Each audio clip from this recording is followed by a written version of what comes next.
¿Y si todo lo que siempre creíste sobre Jesús fuera incompleto? Millones lo llaman el Hijo de Dios sin cuestionarlo, pero ¿es eso realmente lo que enseñan las Escrituras desde el principio? En Éxodo 4:22 Dios dice: Israel es mi hijo, mi primogénito. Esta declaración, anterior a los evangelios, abre una puerta que muchos temen cruzar. La posibilidad de que la figura de Jesús haya sido transformada con el tiempo, no por Dios, sino por la religión organizada.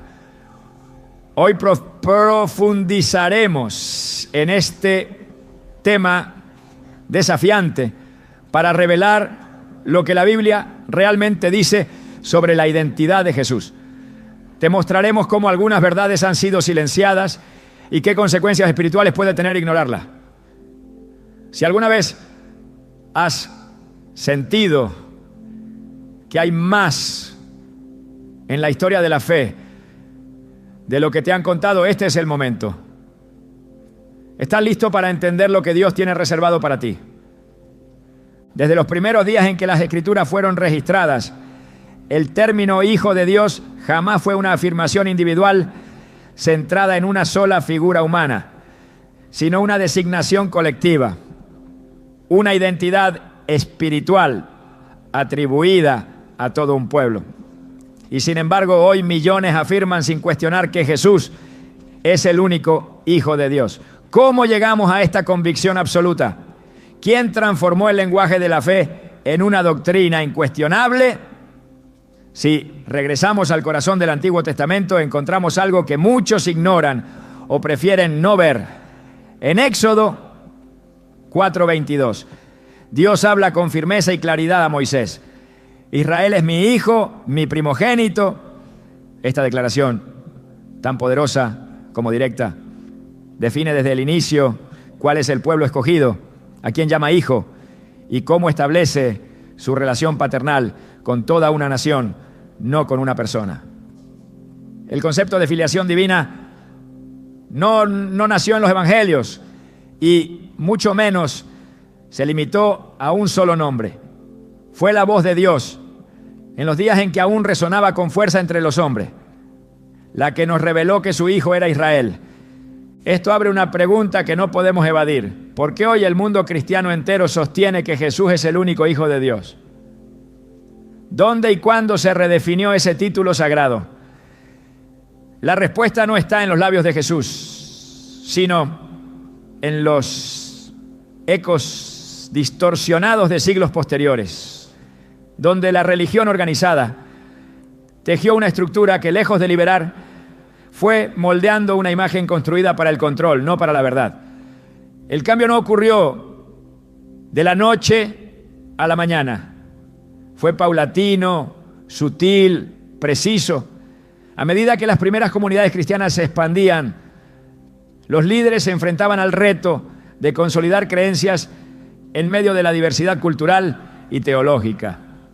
Y fue en ese contexto donde el título Hijo de Dios se convirtió en una herramienta para crear unidad dogmática, aunque al costo de silenciar otras verdades esenciales.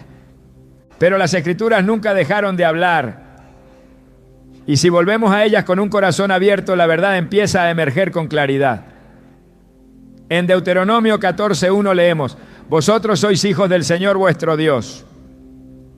Aquí no se habla de Jesús, se habla del pueblo, de todos aquellos que caminaban bajo el pacto. Una vez más, Dios reafirma que su relación filial no está limitada a una sola persona. Y entonces, ¿por qué esa transición hacia la divinización de un solo hombre?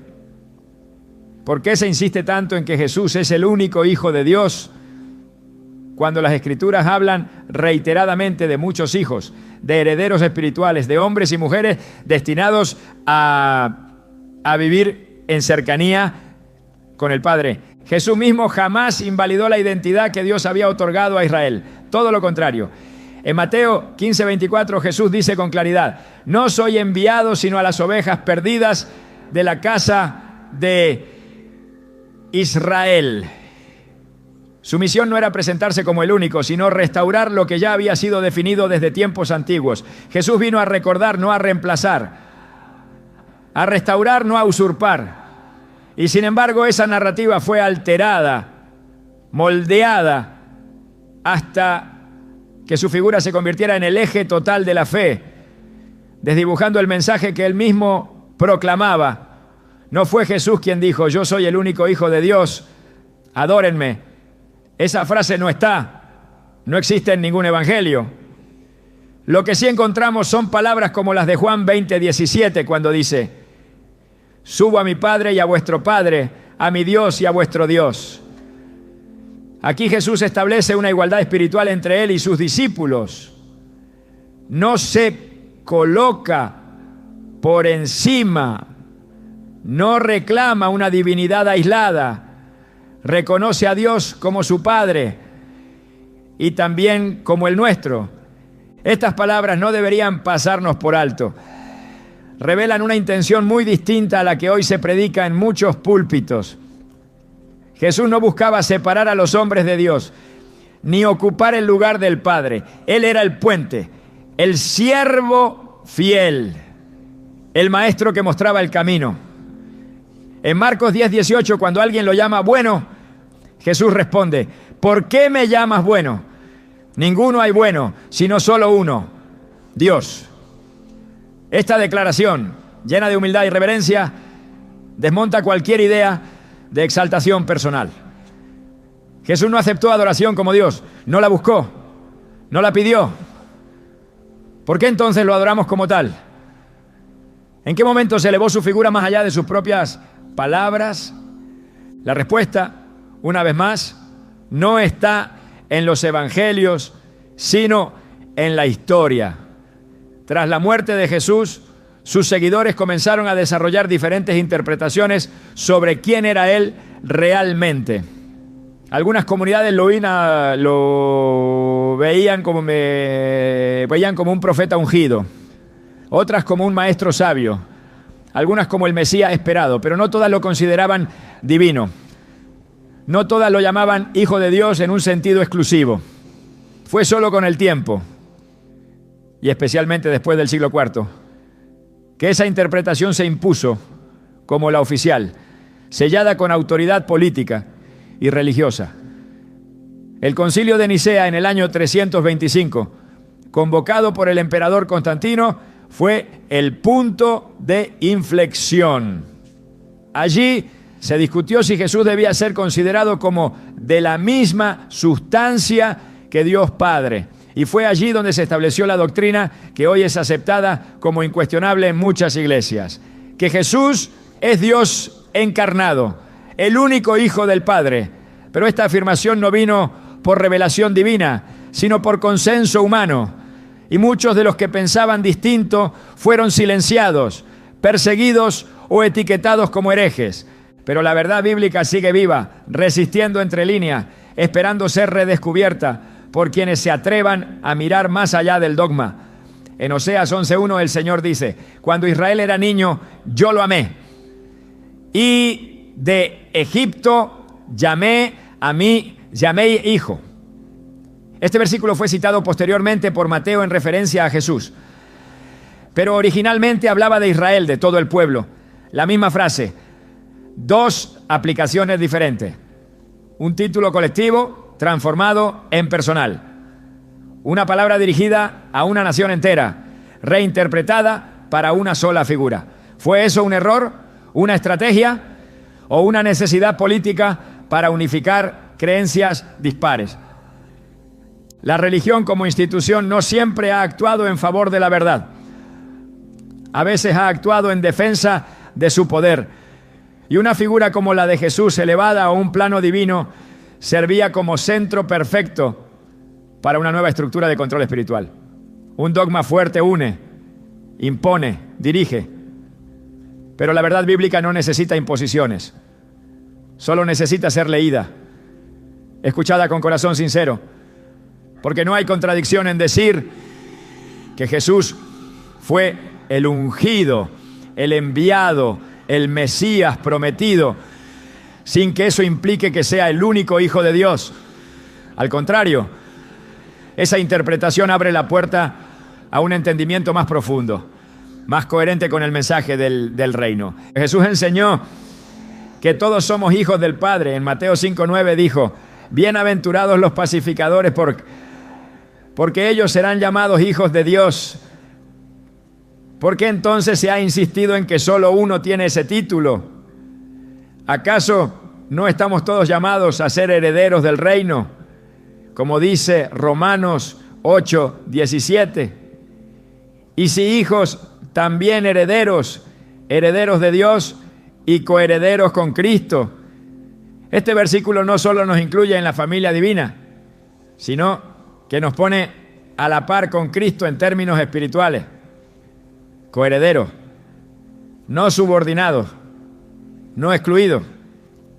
A lo largo de la historia, muchos hombres y mujeres han sentido el peso de una verdad escondida, una voz interior que les dice que hay más por descubrir, que hay algo que no cuadra, que la imagen que se ha construido de Jesús, aunque poderosa, no es completa.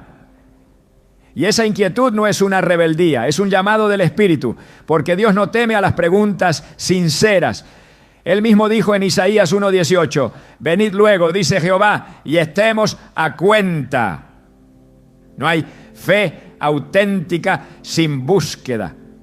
No hay fidelidad sin entendimiento. Creer ciegamente lo que otros han definido por nosotros no es un acto de devoción, sino de conformismo. Y el llamado de Jesús fue siempre a despertar, a ver, a entender. Él decía: el que tenga oídos para oír, que oiga. Ese llamado sigue vigente hoy, más que nunca. Quizás por eso es tan incómodo cuestionar este dogma, porque no se trata solo de una creencia, sino del pilar de toda una estructura religiosa. Si Jesús no es el único Hijo de Dios en el sentido que nos enseñaron, entonces debemos replantear todo lo que nos dijeron sobre nuestra relación con Dios, sobre la salvación, sobre el propósito de la vida espiritual. Y eso requiere valentía. No es fácil soltar lo aprendido, pero es más difícil vivir una fe basada en una verdad incompleta. Volver a las Escrituras con ojos nuevos no es traición, es obediencia. Jesús mismo nos instó a escudriñar las Escrituras. En Juan 5:39 dijo: escudriñad las Escrituras, porque a vosotros os parece que en ellas tenéis la vida eterna, y ellas son las que dan testimonio de mí. Él no dijo adórenme, no, dijo lean, busquen, comprendan. Y al hacerlo, descubrimos a un Jesús profundamente humano, lleno de compasión, de verdad, de propósito, pero siempre subordinado a la voluntad del Padre, siempre apuntando hacia Dios, no hacia sí mismo. Esta es la verdad que la religión no quiere que descubra, porque una fe basada en la relación directa con Dios, sin intermediarios, sin estructuras impuestas, es una fe libre. Y una fe libre no puede ser controlada. Jesús vino a liberarnos, no a encadenarnos a nuevos dogmas. Vino a enseñarnos que todos podemos ser hijos, que todos podemos caminar con Dios, que el reino está dentro de nosotros. Ahora que esta primera capa de verdad ha sido revelada, surge una pregunta inevitable. Si Jesús no vino a proclamarse como el único Hijo de Dios, entonces, ¿qué vino a hacer realmente? ¿Qué significa que fue el ungido? ¿Cuál era su verdadera misión? Eso lo veremos con más claridad en la siguiente parte. Pero por ahora queda claro que la historia que nos contaron tiene vacíos y que es tiempo de llenarlos con luz. ¿Estás listo para seguir viendo lo que Dios siempre quiso que supieras, pero que otros se han encargado de ocultar? Si Jesús no se proclamó como el único Hijo de Dios, como ya hemos visto, entonces debemos preguntarnos qué título aceptó y qué significado tenía realmente ese título dentro del contexto bíblico. La respuesta se encuentra en una palabra fundamental, que con el tiempo fue cargada de connotaciones ajenas a su raíz original: Mesías. En hebreo, Mashiach, y en griego, Christos. Ambas significan exactamente lo mismo. El ungido. Este no era un título de divinidad, sino de designación divina para una misión específica. En las escrituras hebreas, los reyes, los profetas y los sacerdotes eran ungidos por Dios para cumplir un rol determinado. David fue ungido. Saúl fue ungido. Aarón fue ungido. Nunca se interpretó que esto los convertía en seres divinos. El ungimiento era señal de llamado, no de naturaleza divina. Cuando Jesús aceptó ser llamado Cristo, aceptó el título de ungido. No pidió ser adorado, no declaró ser consustancial con el Padre, nunca dijo, soy Dios hecho carne, como muchas iglesias predican hoy. Esa afirmación no está en ningún versículo. Lo que encontramos, en cambio, es un maestro profundamente consciente de su rol como siervo y guía, siempre subordinado a la voluntad del Padre. En Juan 5:30, Jesús declara, no puedo yo hacer nada por mí mismo. Según oigo, así juzgo. Y mi juicio es justo, porque no busco mi voluntad, sino la voluntad del que me envió. Esta declaración es clave. Un ser divino no necesita juzgar según lo que oye, ni declarar su dependencia de la voluntad de otro. Jesús, por sus propias palabras, se presenta como enviado, no como igual. La comprensión del título Hijo de Dios en tiempos de Jesús era muy distinta de la interpretación que se impuso siglos después. En la tradición judía era común llamar hijos de Dios a aquellos que vivían en fidelidad al pacto. El pueblo entero era llamado así.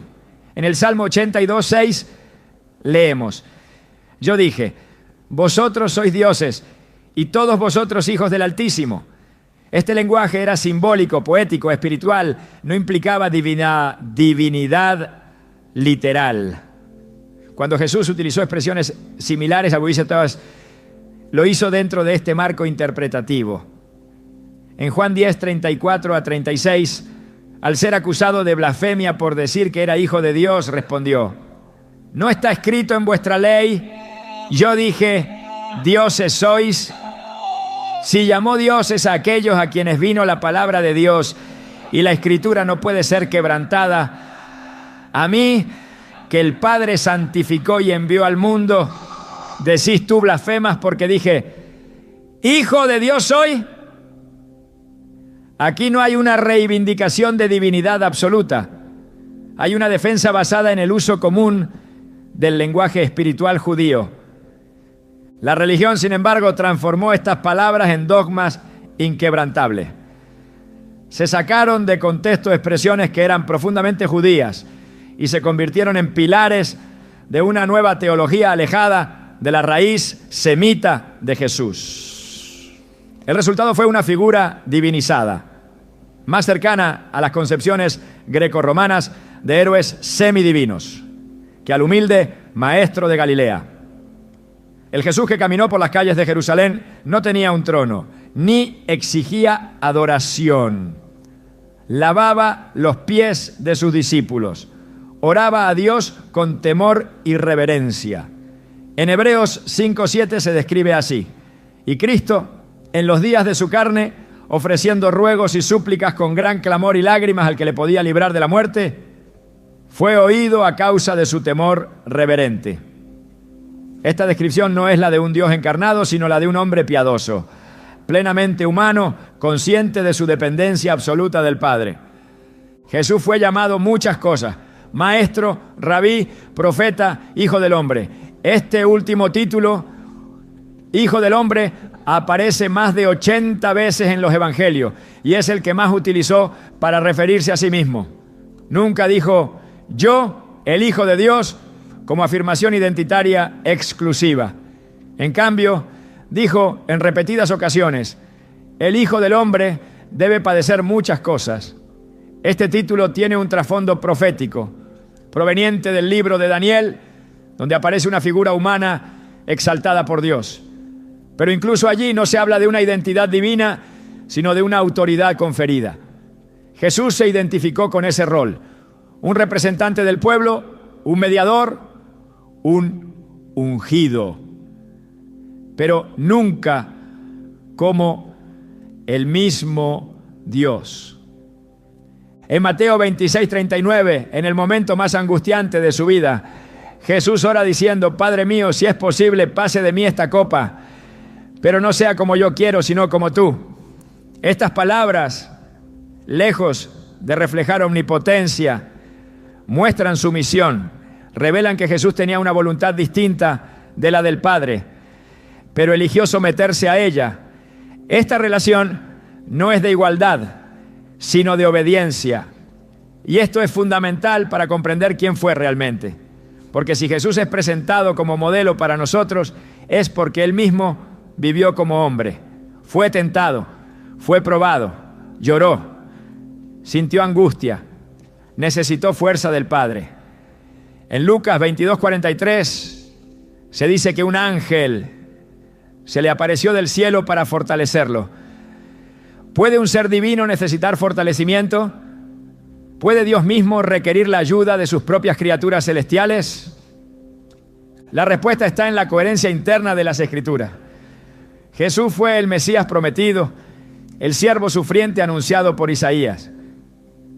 En Isaías 42:1 leemos: He aquí mi siervo, yo le sostendré. Mi escogido, en quien mi alma tiene contentamiento. Dios habla de un siervo, no de un igual, de alguien que ha sido escogido, sostenido, ungido. Y esa es la figura que Jesús encarnó. Nunca dijo que era coeterno con el Padre. Nunca declaró que había creado los cielos y la tierra. Esos conceptos fueron introducidos más tarde, principalmente por las interpretaciones teológicas de Juan y más intensamente por la doctrina cristológica de los siglos posteriores. En Hechos 2:22, Pedro habla al pueblo diciendo: Varones israelitas, oíd estas palabras. Jesús Nazareno, varón aprobado por Dios entre vosotros, con las maravillas, prodigios y señales que Dios hizo por medio de él, en medio de vosotros, como vosotros mismos sabéis. Este testimonio posterior a la resurrección sigue refiriéndose a Jesús como varón aprobado por Dios, no como Dios mismo. Pedro no lo presenta como divino, sino como instrumento del poder de Dios. Esta visión es confirmada por Pablo en 1 Timoteo 2:5, donde escribe: Porque hay un solo Dios y un solo mediador entre Dios y los hombres, Jesucristo hombre. La distinción es clara: un solo Dios y un mediador humano, ungido, enviado. Si ignoramos estas palabras y aceptamos sin discernimiento las construcciones dogmáticas posteriores, corremos el riesgo de idolatrar al mensajero en lugar de escuchar el mensaje. Jesús nunca enseñó que el camino era adorarlo a Él. Enseñó que el camino era obedecer al Padre. En Juan 17:3, en su oración final, dice: Y esta es la vida eterna, que te conozcan a ti, el único Dios verdadero, y a Jesucristo, a quien has enviado. El contraste es nítido. Uno es el único Dios verdadero, el otro es el enviado. La diferencia entre ambos no puede ser más evidente. Esta comprensión no disminuye a Jesús, al contrario, lo engrandece, porque revela su entrega total, su humanidad obediente, su fidelidad inquebrantable. El verdadero poder de Jesús está en que, siendo hombre, se mantuvo sin pecado, en que eligió el camino del sacrificio, en que mostró que es posible vivir una vida en completa obediencia a Dios. Su ejemplo no es inalcanzable, es el camino a seguir. Él mismo dijo en Juan 14:12: El que cree en mí, las obras que yo hago, Él las hará también, y aún mayores hará. Estas palabras no tienen sentido si Él es divino en esencia, pero sí lo tienen si Él es humano, ungido, lleno del Espíritu de Dios, y nosotros también podemos serlo. Todo el ministerio de Jesús fue para revelar al Padre, no para ocupar su lugar. En Juan 14:28 dice: El Padre es mayor que yo, Esta afirmación destruye toda idea de igualdad sustancial. No se trata de funciones diferentes dentro de una misma esencia, como más tarde se argumentaría en los concilios. Se trata de jerarquía espiritual. Jesús nunca negó su inferioridad frente a Dios. Siempre la afirmó. En Apocalipsis 3:12, incluso después de su resurrección y exaltación, Jesús dice: al que venciere, yo lo haré columna en el templo de mi Dios. Escribiré sobre él el nombre de mi Dios. Aún en su gloria, sigue hablando de mi Dios. No se presenta como Dios, se presenta como siervo glorificado. Toda esta evidencia bíblica apunta a una misma dirección. Jesús fue el ungido, el enviado, el Mesías. Pero no fue el Hijo de Dios en el sentido literal y exclusivo que la religión institucional ha impuesto durante siglos. Fue un hombre lleno del Espíritu de Dios, un canal de revelación, un modelo de obediencia. Atribuirle divinidad literal es ir más allá de lo que él mismo dijo. Y es al mismo tiempo quitarle la fuerza de su ejemplo humano. El camino de regreso a la verdad pasa por releer las Escrituras sin las lentes del dogma impuesto. Jesús no vino a iniciar una nueva religión, vino a restaurar la fidelidad a Dios, vino a reunir a las ovejas perdidas, a señalar el camino al Padre, a abrir la puerta del reino. Y esa puerta no se cruza con credos, sino con obediencia. En Mateo 7:21 dice: no todo el que me dice, Señor, Señor, entrará en el reino de los cielos, sino el que hace la voluntad de mi Padre que está en los cielos. Esa es la clave. No adorarlo, no confesar un título, sino hacer la voluntad del Padre. Ahora que comprendemos el verdadero sentido del título Cristo y cómo Jesús lo vivió con fidelidad, es tiempo de mirar más de cerca cómo y por qué esa imagen fue transformada por la historia religiosa. En la siguiente parte veremos con claridad cómo los concilios y las estructuras de poder reconfiguraron el mensaje de Jesús para hacerlo útil a sus propios fines. Pero lo que Dios dejó escrito en su palabra permanece y está ahí para quien quiera ver. ¿Estás preparado para seguir descubriendo las verdades que la religión no quiso que supieras? La figura de Jesús, tal como la conocemos hoy, no surgió de forma espontánea ni exclusivamente desde los textos evangélicos.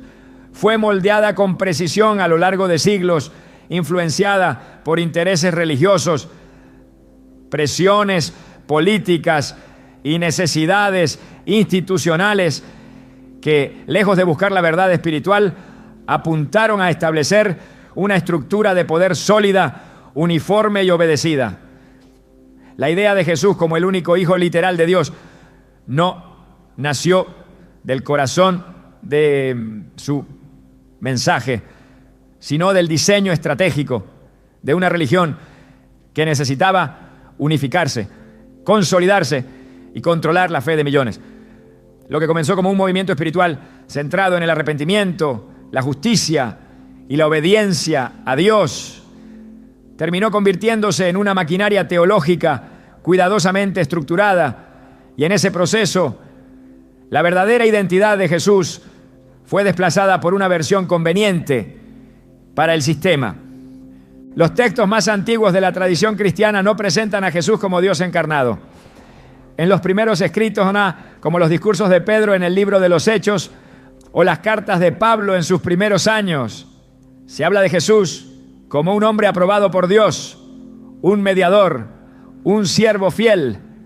En Hechos 3:13, Pedro declara: el Dios de Abraham, de Isaac y de Jacob, el Dios de nuestros padres, ha glorificado a su siervo Jesús. La palabra siervo es central. No se trata de un igual al Padre, se trata de un escogido, de alguien enviado con una misión clara, como lo fueron los profetas.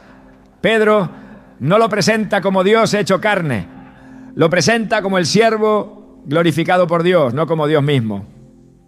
Sin embargo, a medida que el cristianismo se extendía por el Imperio Romano, surgieron tensiones. Las distintas comunidades tenían interpretaciones diferentes sobre quién era Jesús, qué significaba ser el Cristo y cómo debía entenderse su relación con Dios. Algunas lo veían como un profeta divinamente inspirado, otras como un hombre adoptado por Dios en el momento de su bautismo. Algunas comenzaban a considerarlo divino, pero no eterno. Estas diferencias no eran pequeñas, amenazaban con dividir a los creyentes y debilitar la cohesión del movimiento. Fue entonces cuando la estructura política intervino. En el siglo IV, el emperador Constantino decidió apoyar al cristianismo como una forma de unificar el imperio. No lo hizo por convicción espiritual, sino por estrategia política. Sabía que una religión fuerte y centralizada podía ayudar a mantener el orden y la lealtad del pueblo. Pero el cristianismo no estaba unificado. Las disputas internas sobre la naturaleza de Jesús eran intensas y constantes. Para resolver esto, Constantino convocó en el año 325 el Concilio de Nicea, una reunión de obispos para establecer una doctrina oficial que terminara con las divisiones. Allí se debatió si Jesús era de la misma esencia que Dios Padre o si era una criatura exaltada. Después de intensas discusiones y bajo la presión imperial, se impuso la fórmula de que Jesús era Dios de Dios, luz de luz, Dios verdadero de Dios verdadero, engendrado, no creado, de la misma sustancia que el Padre. Esta declaración no surgió de una revelación divina ni de un estudio profundo de las Escrituras. Surgió de un voto político, bajo el interés de consolidar una estructura religiosa firme. Muchos obispos que no estaban de acuerdo fueron exiliados. Las obras que defendían puntos de vista diferentes fueron quemadas o prohibidas. Las enseñanzas que mostraban a Jesús como un hombre lleno del Espíritu de Dios, como un siervo fiel, como el profeta prometido, fueron desplazadas. A partir de ese momento, todo aquel que cuestionara la divinidad literal de Jesús quedaba fuera de la ortodoxia y en siglos posteriores, incluso bajo amenaza de muerte. La figura de Jesús cambió radicalmente. Se transformó en un ser coeterno, omnisciente, omnipotente, igual en todo a Dios Padre. Se creó una doctrina que lo colocaba en el centro absoluto del culto, desplazando incluso al propio Dios. Pero esta imagen no se sostiene a la luz de los evangelios. En Marcos 13:32, Jesús dice: pero de aquel día y de la hora nadie sabe, ni aun los ángeles que están en el cielo, ni el Hijo, sino el Padre. Aquí Jesús mismo afirma que hay cosas que Él no sabe. ¿Puede un Dios omnisciente ignorar el futuro? ¿Puede un ser igual al Padre carecer de ese conocimiento? Las palabras de Jesús desmienten la doctrina impuesta por los concilios. Él mismo se declara ignorante de un dato que solo el Padre conoce. Esta es una prueba irrefutable de que no compartía la omnisciencia divina. En Filipenses 2, 6-7, Pablo escribe que Jesús no estimó el ser igual a Dios como cosa a que aferrarse, sino que se despojó a sí mismo.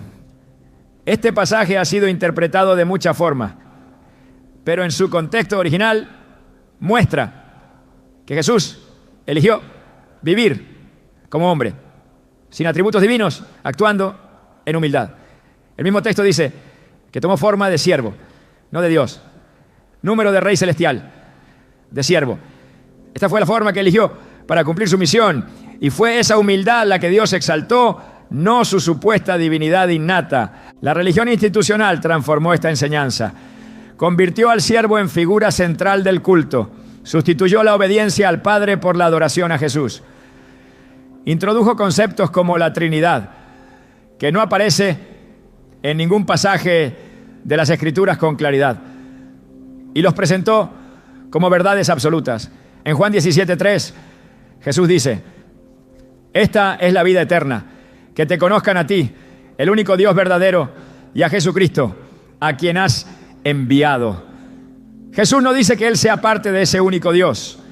Dice que el Padre lo es. Él es el enviado, no el origen, no la fuente, no el objeto de la adoración principal. La transformación de Jesús en figura divina no se detuvo en los concilios. Fue reforzada por siglos de arte, liturgia, filosofía y enseñanza catequética. Se introdujo la práctica de orar a Jesús, de cantarle himnos, de pedirle milagros, pero ni él ni sus primeros seguidores promovieron eso. En Mateo 6:9, cuando enseña a orar, dice: Padre nuestro que estás en los cielos, santificado sea tu nombre. No dice: Jesús nuestro que estás en los cielos. Enseña a dirigirse al Padre. Nunca enseñó una oración que lo colocara a él como destinatario. Su vida fue un testimonio constante de subordinación, no de igualdad. Los efectos de esta distorsión no son meramente teológicos, son profundamente espirituales. Al reemplazar la centralidad de Dios por la figura de Jesús divinizado, se ha generado una dependencia que impide ver el verdadero llamado de las Escrituras. Se ha enseñado que la salvación proviene de confesar una doctrina sobre Jesús, en lugar de vivir en obediencia al Dios de Jesús. Romanos 10:9 ha sido usado para sostener esta idea, pero incluso allí se dice que Dios lo levantó de los muertos. No se dice que resucitó por su propio poder. Una vez más, Jesús es presentado como receptor del poder divino, no como fuente. La historia demuestra que esta transformación doctrinal fue sostenida mediante la censura y la persecución. Cualquier texto que contradecía la versión oficial era eliminado. Los evangelios que hablaban de Jesús como un maestro sabio fueron clasificados como apócrifos. Las comunidades que mantenían una visión distinta fueron perseguidas. Durante la Edad Media, miles murieron por negarse a aceptar la divinidad de Jesús tal como se enseñaba. La verdad fue ocultada, enterrada bajo siglos de tradición y miedo, pero no desapareció. Permanece en las Escrituras, esperando ser redescubierta. Hoy, al volver a la palabra con una mente renovada, sin dogmas impuestos, podemos ver con claridad que Jesús fue un hombre lleno del Espíritu Santo, un siervo obediente, un maestro del reino, el ungido por excelencia. Fue exaltado por Dios, pero no igual a Dios. Fue glorificado, pero no adorado por los primeros creyentes como lo es hoy. En Apocalipsis 1:1 se nos dice la revelación de Jesucristo que Dios le dio. Jesús recibe revelación. No es el autor de ella. Esto marca una diferencia definitiva. La religión no quiere que descubras esto porque un Jesús no divinizado rompe con siglos de control doctrinal. Un Jesús humano, fiel, obediente, cercano, elimina la necesidad de intermediarios, de jerarquías, de ritos centrados en su figura. Dirige toda atención al Padre. Y eso desmantela estructuras. Porque si entendemos que Jesús es el camino hacia Dios y no el destino final de nuestra fe, entonces volvemos al centro, al Dios único, invisible, eterno, que no comparte su gloria con nadie. Isaías 42:8 dice: Yo soy Jehová, este es mi nombre, y a otro no daré mi gloria, ni mi alabanza a escultura. La gloria es solo para Dios, no para un hombre, por muy exaltado que sea. El cristianismo primitivo vivía con esta claridad. Se centraban en Dios Padre y veían en Jesús el modelo perfecto de obediencia. Lo imitaban, no lo adoraban. Lo seguían, no lo divinizaban. Fue el poder político el que necesitó otra cosa. Una figura fuerte, central, inamovible. Una imagen divina que todos pudieran aceptar como dogma absoluto. Así nació el Jesús que hoy conocemos.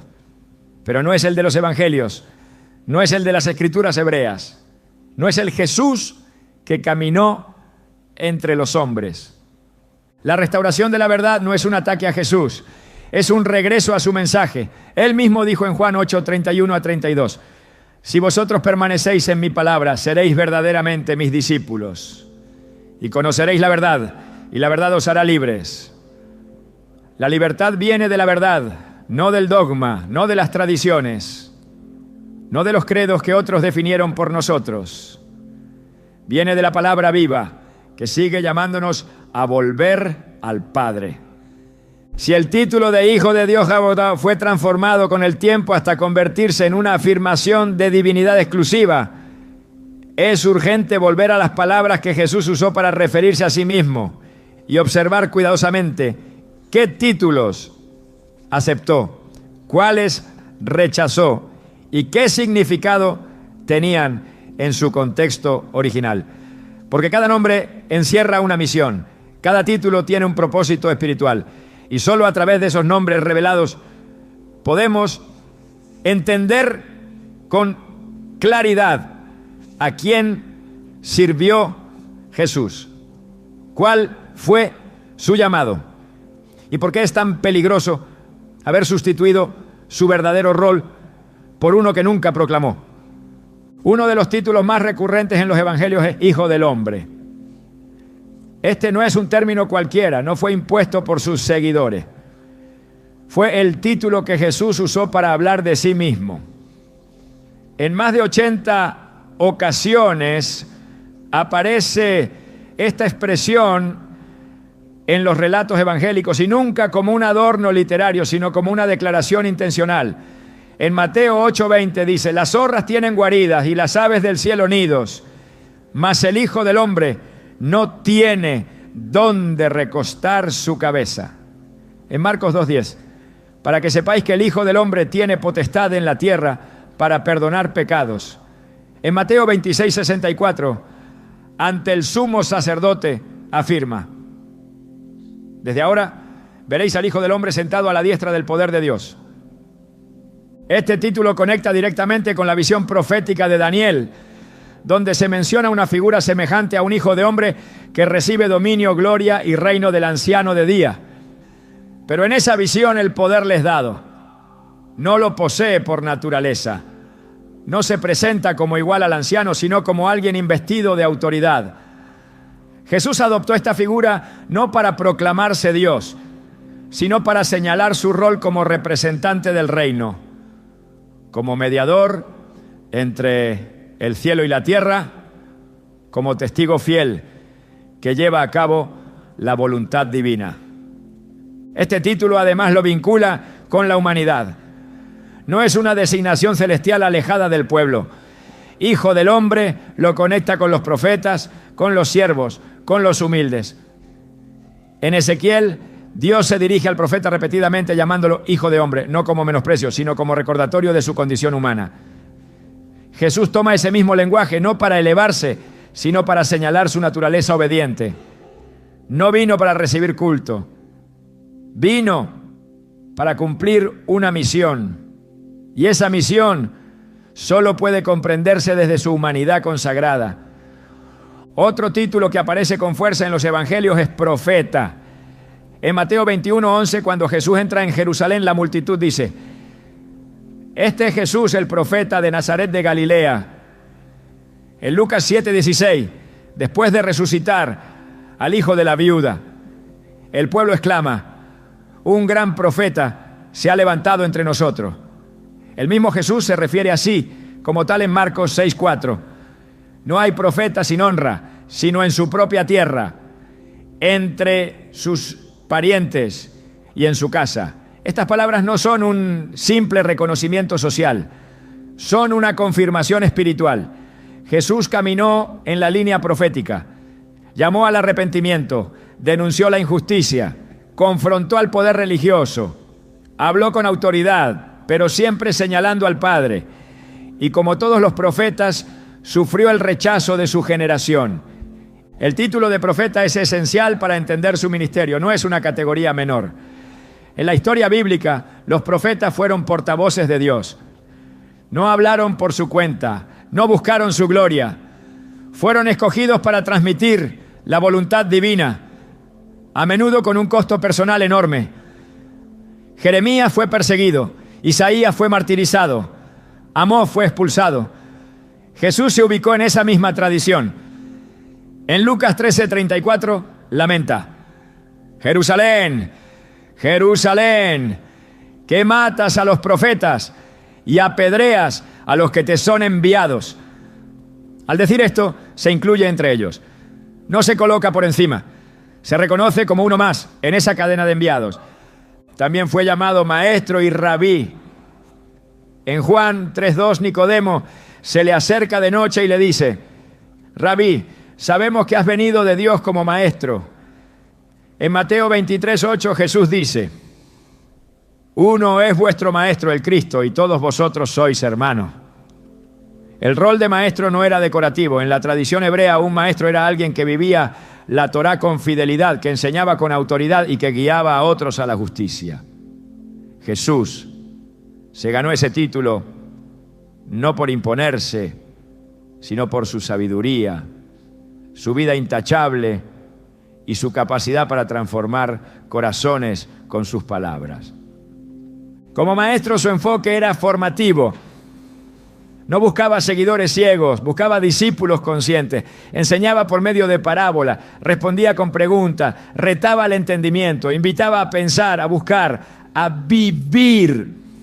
Y siempre redirigía la atención hacia el Padre. En Juan 7:16 afirma: mi doctrina no es mía, sino de aquel que me envió. Aquí se desmarca claramente de cualquier pretensión autorreferencial. Enseñaba lo que había recibido, no lo que había inventado. No enseñaba para glorificarse, sino para glorificar a Dios. Otro título clave es siervo de Dios. En Mateo 12:18 se cita la profecía de Isaías: he aquí mi siervo, a quien he escogido, mi amado, en quien se agrada mi alma. Pondré mi espíritu sobre él y a los gentiles anunciará juicio. Este texto, profundamente mesiánico, no habla de un Dios encarnado, sino de un siervo ungido, de alguien que actúa bajo la guía del Espíritu, de un hombre escogido para una tarea redentora. Esta figura es coherente con todo lo que Jesús dijo sobre sí mismo. En Lucas 22:27 afirma: yo estoy entre vosotros como el que sirve. Esa fue su identidad, no como rey del trono, sino como siervo del reino. Incluso en el momento culminante de su ministerio, cuando se encontraba ante Pilato, no reclamó títulos grandilocuentes. Cuando Pilato le pregunta si es rey, responde: tú dices que yo soy rey. Yo para esto he nacido y para esto he venido al mundo, para dar testimonio a la verdad. Juan 18:37. No se aferra a la idea de realeza terrenal, no exige reconocimiento. Su propósito está claro: testificar la verdad. Esa fue su corona, ese fue su cetro, el testimonio fiel. En todos estos títulos, hijo del hombre, profeta, maestro, siervo, hay una constante.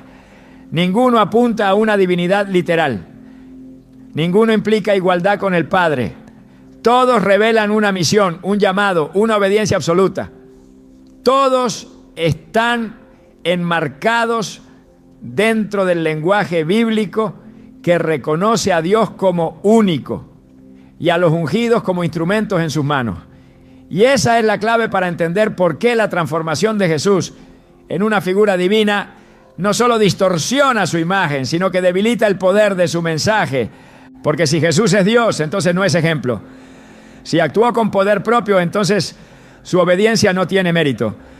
Pero si fue hombre, ungido, siervo, entonces su vida es el modelo más poderoso que podemos seguir.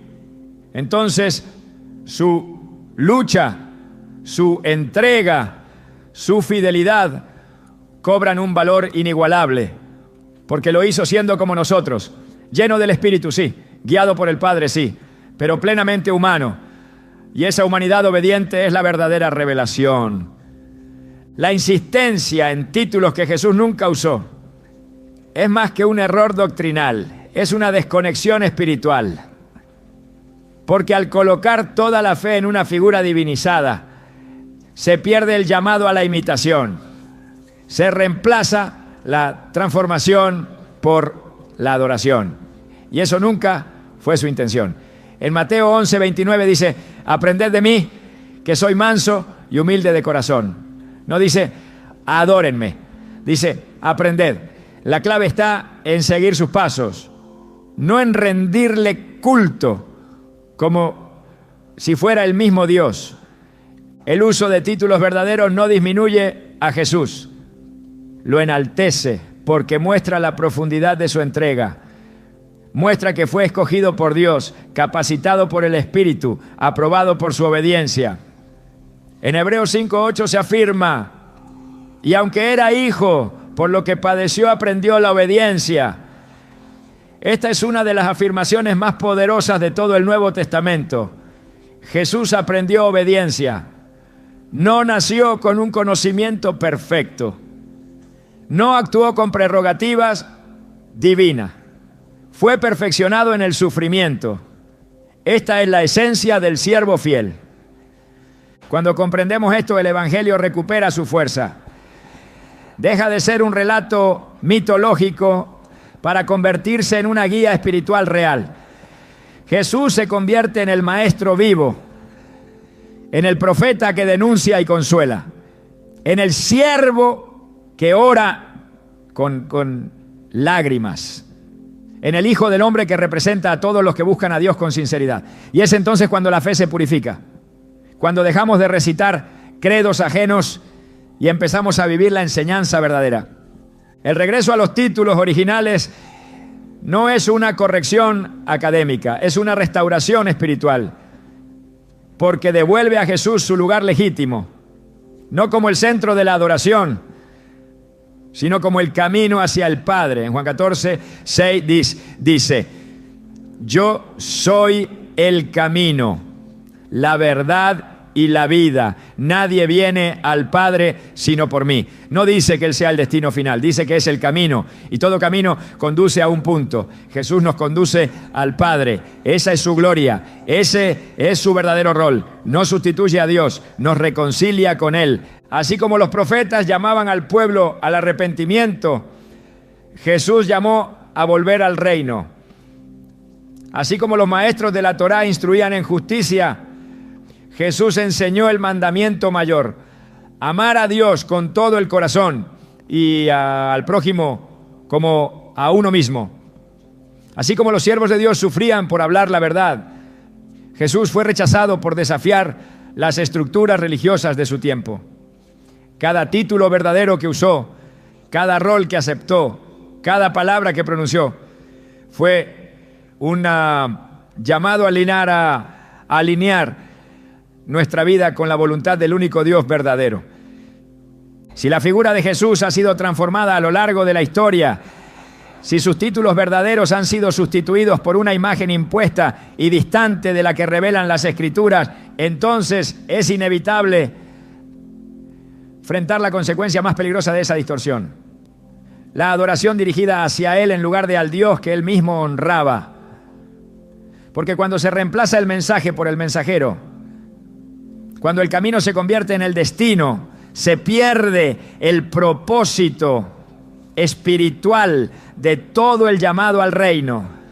Jesús nunca pidió ser adorado, nunca se posicionó como objeto de culto, nunca enseñó que la salvación dependía de rendirle homenaje a su persona. Su mensaje, desde el inicio hasta el final, fue una invitación a volver al Padre. En Juan 4:23, hablando con la mujer samaritana, Jesús declaró: mas la hora viene, y ahora es, cuando los verdaderos adoradores adorarán al Padre en espíritu y en verdad, porque también el Padre tales adoradores busca que lo adoren. Estas palabras, dichas con claridad, establecen a quién debe dirigirse la adoración. No menciona a sí mismo, no se incluye en el objeto de esa devoción. Él revela que el centro de la verdadera fe no es otro que el Padre. El problema no radica en reconocer a Jesús como maestro, profeta o enviado. El peligro está en transformarlo en el centro de la adoración, en el punto final de la fe, en lugar de verlo como el mediador que nos lleva a Dios. Jesús enseñó con firmeza: no tentarás al Señor tu Dios y a Él solo servirás. Mateo 4:10. Estas palabras, dichas al enfrentar la tentación, reafirman el principio absoluto del monoteísmo bíblico.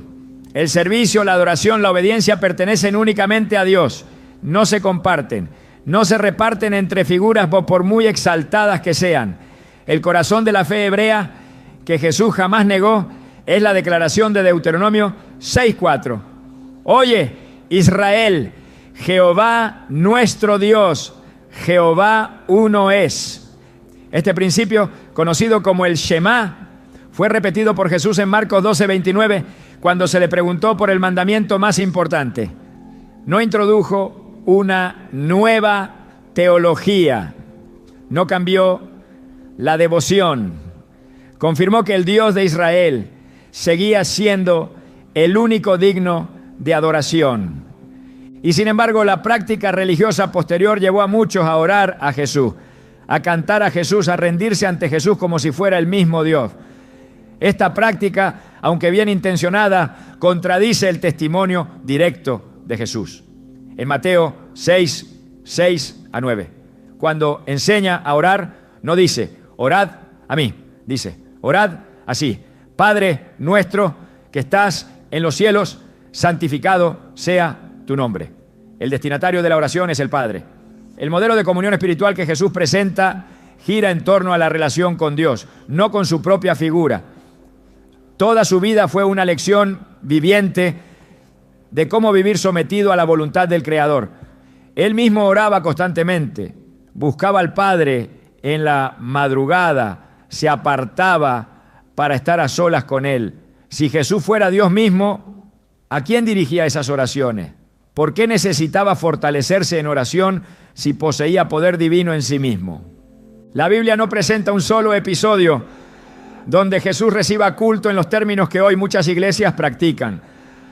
Hay reconocimiento, hay reverencia, hay respeto hacia su autoridad como enviado de Dios, pero nunca hay una instauración de Jesús como objeto central del culto. En el libro de los Hechos, los primeros creyentes oran a Dios en el nombre de Jesús, pero no oran a Jesús como Dios. La distinción es clara. El nombre del Mesías es el canal, no el fin. Es la autoridad conferida, no la identidad divina impuesta. En Hechos 4:24-30, la oración se dirige al soberano Señor, que hiciste el cielo y la tierra, no a Jesús. Y al final de esa oración se menciona que se hacen señales por medio del nombre de tu santo Hijo Jesús. Hay separación, hay roles distintos. El poder es de Dios. Jesús es el instrumento. La adoración dirigida exclusivamente a Jesús no solo contradice las enseñanzas originales, sino que impide el acceso a la revelación completa. Porque al centrar la fe en la figura, se pierde el mensaje. Y el mensaje siempre fue: el reino de Dios se ha acercado. Arrepentíos y creed en el Evangelio. Marcos 1:15. No dijo: adórenme y seréis salvos. Dijo: arrepentíos. Dijo: creed en el reino. Dijo: haced la voluntad del Padre. En Mateo 7:21, Jesús establece un criterio definitivo. No todo el que me dice: Señor, Señor, entrará en el reino de los cielos, sino el que hace la voluntad de mi Padre que está en los cielos. No es la devoción emocional, no es la repetición de fórmulas, es la obediencia a Dios lo que determina la autenticidad de la fe. Este punto es esencial, porque si la adoración a Jesús reemplaza la obediencia al Padre, entonces se ha creado un ídolo, aunque lleve el nombre de Cristo. Y la idolatría, según la Biblia, no es solo adorar estatuas. Es cualquier forma de fe que desvíe la gloria del único Dios verdadero. En Isaías 42:8, el Señor declara: yo soy Jehová, ese es mi nombre, y a otro no daré mi gloria. Esta es una afirmación absoluta. La gloria pertenece solo a Él. No se comparte, no se transfiere. Y cualquier práctica que intente colocar a otro en ese lugar, aunque sea en nombre del amor, se convierte en desobediencia espiritual. Jesús no vino a fundar una religión centrada en Él. Vino a restaurar la relación con el Dios vivo. Vino a romper las barreras del pecado, a llamar a los extraviados, a mostrar el camino de regreso. Él es el puente, no la meta. Es el enviado, no el origen. En Juan 20:17, después de resucitar, dice: subo a mi Padre y a vuestro Padre, a mi Dios y a vuestro Dios. Incluso glorificado, reconoce a Dios como su Padre y su Dios. No reclama esa identidad para sí. Se mantiene como mediador, como fiel siervo. Si la fe ha de ser restaurada, debe volver al centro que Jesús señaló, el Padre. No se trata de negar a Jesús, se trata de colocarlo en el lugar que Él mismo ocupó, el del enviado, no el del objeto de culto. Solo entonces se recupera la pureza espiritual. Solo entonces se entiende lo que realmente quiso enseñar. Porque su enseñanza no fue sobre sí mismo, fue sobre el reino, fue sobre el amor al prójimo, fue sobre la voluntad del Padre. La verdadera fe no lo reemplaza, lo sigue. Y al seguirlo descubre que el camino no termina en su figura, sino en el Dios que lo envió. ¿Estás listo para mirar con nuevos ojos aquello que fue desviado por siglos? ¿Estás preparado para reenfocar tu adoración en el único que la merece? Volver al Dios de Jesús es recuperar el centro espiritual que se ha desdibujado con siglos de tradición religiosa. Es dejar de mirar al mensajero como destino y retomar el camino que Él vino a señalar, porque Jesús jamás vino a reemplazar a Dios. No buscó redirigir la adoración hacia sí mismo, sino revelar con mayor claridad quién es el Padre. En cada palabra, en cada enseñanza, en cada oración, su intención fue conducir a los hombres hacia aquel que está en los cielos, hacia el único digno de gloria, hacia el único que es verdadero. En Juan 14:1, Jesús consuela a sus discípulos diciendo: creed en Dios, creed también en mí. No los invita a sustituir su fe, sino a confiar en su papel como guía. La fe en Él está subordinada a la fe en Dios. No es una fe paralela, ni una fe rival. Es una confianza depositada en su fidelidad como enviado. Su mensaje era claro: obedecer al Padre, conocer al Padre, amar al Padre. Todo en su vida apuntaba hacia ese propósito. Incluso en la cruz, sus últimas palabras fueron dirigidas al cielo. Padre, en tus manos encomiendo mi espíritu. Lucas 23:46. Hasta el último suspiro reafirmó su dependencia absoluta del Creador. En Juan 17:6, Jesús ora diciendo: he manifestado tu nombre a los hombres que del mundo me diste. Él no vino a revelarse a sí mismo, vino a manifestar el nombre del Padre.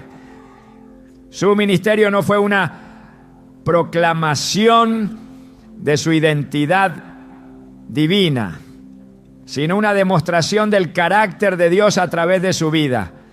El Dios de Jesús no es un concepto abstracto, es el mismo Dios de Abraham, de Isaac y de Jacob. El Dios que habla, que llama, que perdona.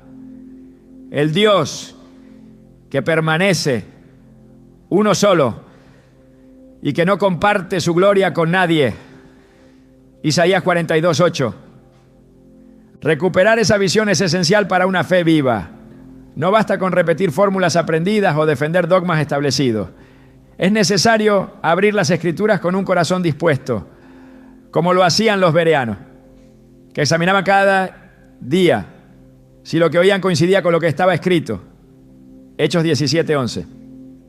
Y al hacerlo, la figura de Jesús se ilumina con una luz diferente. Ya no como Dios encarnado, sino como siervo obediente.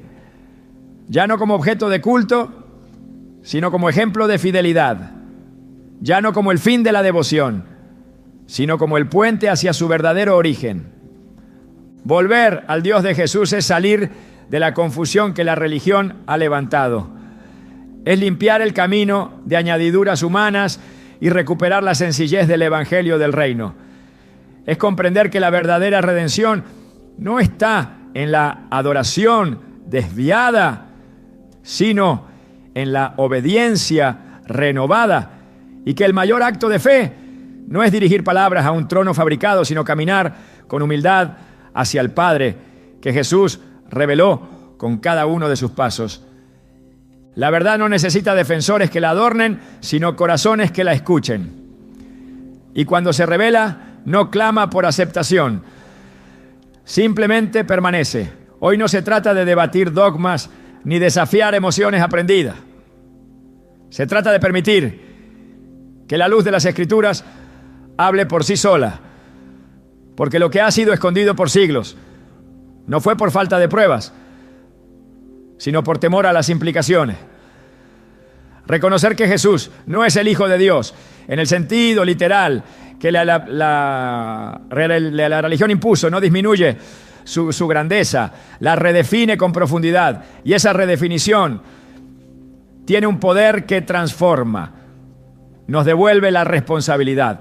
Ya no podemos esconder nuestra obediencia detrás de una figura divina intocable. Ahora entendemos que fuimos llamados a imitar, no a idolatrar, a caminar, no a observar, a obedecer al mismo Dios que Jesús obedeció con lágrimas, con verdad, con entrega total. Esta revelación desmantela una fe pasiva y construye una espiritualidad viva, consciente, despierta. No es el final de la devoción, es el principio de una fe adulta. La religión quiso domesticar al Cristo, pero el reino sigue siendo para el que se atreven a buscar con todo el corazón. Y si hoy lo has entendido, entonces ya has comenzado a caminar hacia el Dios que siempre estuvo ahí, esperando que regresaras sin intermediarios,